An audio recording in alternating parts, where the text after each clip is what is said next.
Ma'asyiral Jumu'ah Al-Muslimin Al-Mu'minin Ibadallahi Azza wa Jal.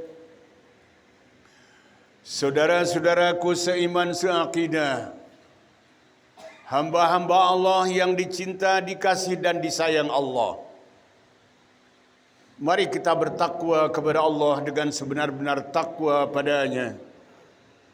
Jangan biarkan diri kita mati kelak kecuali dalam keadaan muslim, menutup usianya dengan husnul khatimah.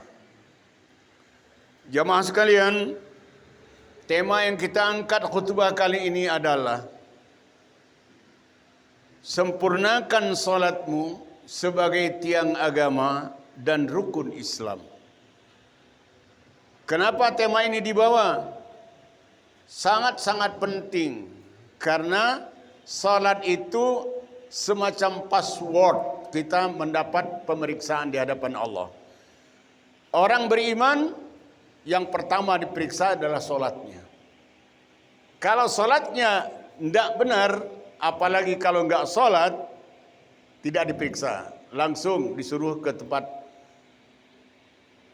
tinggalnya, yaitu sakor. Dianggap tidak solat. Wa ma salakakum fi sakor. Kenapa kamu berada di neraka sakor? Karena kami tidak solat. Itu jawabannya. Itu disebutkan dalam Al-Quran. Jadi Allah berfirman dalam surah Al-Baqarah ayat 298 yang saya bacakan di mukadimah tadi.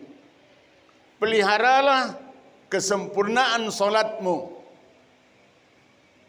dan khusus solat wusta, yaitu subuh atau zuhur atau asar. Dan tegakkan solatmu itu karena taatmu kepada Allah Subhanahu wa taala.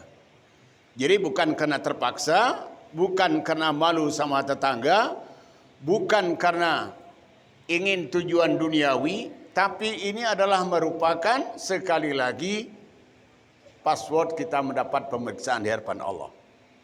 Kalau orang di luar Islam bukan diperiksa solatnya, kamu Islam apa bukan?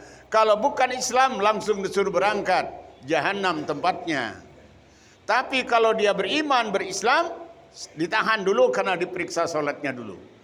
Gampang, ibadah yang lain dimaafkan oleh Allah kekurangannya apabila solatnya sudah benar dan sempurna. Ada 5 saya catat di sini, mengapa harus kita benahi solat itu. Yang pertama, dia rukun Islam yang kedua, solat itu. Syahadat, solat, puasa, zakat, haji. Jadi orang yang tidak menjalankan solat dengan baik dan benar, tidak sempurna solatnya, rusak rukun Islam yang ada pada dirinya. Yang kedua, solat itu tiang agama. As-salatu imaduddin. Orang yang tidak solat, belang-belang kadang solat, kadang enggak, rusak itu agama di dalam dadanya, roboh.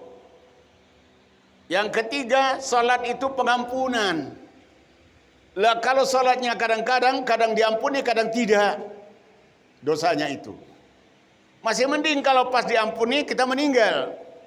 Pas meninggalkan solat, meninggal dunia, innalillah. Nah yang keempat, solat itu sangat penting karena dia adalah merupakan yang pertama akan diperiksa, tetapi juga dia adalah merupakan kepala bagi seluruh amal kita. Hadis riwayat At-Tabrani menyebutkan dari Anas bin Malik, salat itu apabila dikerjakan dengan baik, maka akan dianggap baik semua amal yang lain. Tapi kalau tidak benar salatnya, maka dianggap tidak baik semua amal ibadah yang lain. Oleh karena itu, orang yang pas meninggalkan salat satu waktu saja dalam satu hari, rusak amalnya seharian itu. Ya, oleh karena itu Allah Subhanahu wa taala berpesan dalam ayat berikutnya 293. A'udzubillahi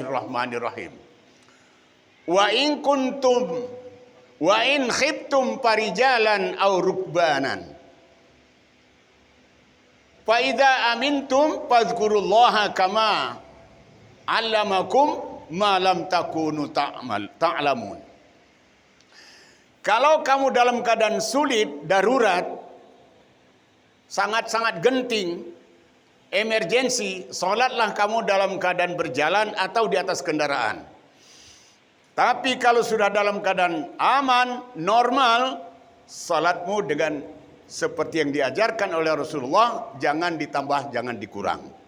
Sempurnakan salatmu, karena itu akan diperiksa di hadapan Allah yang pertama.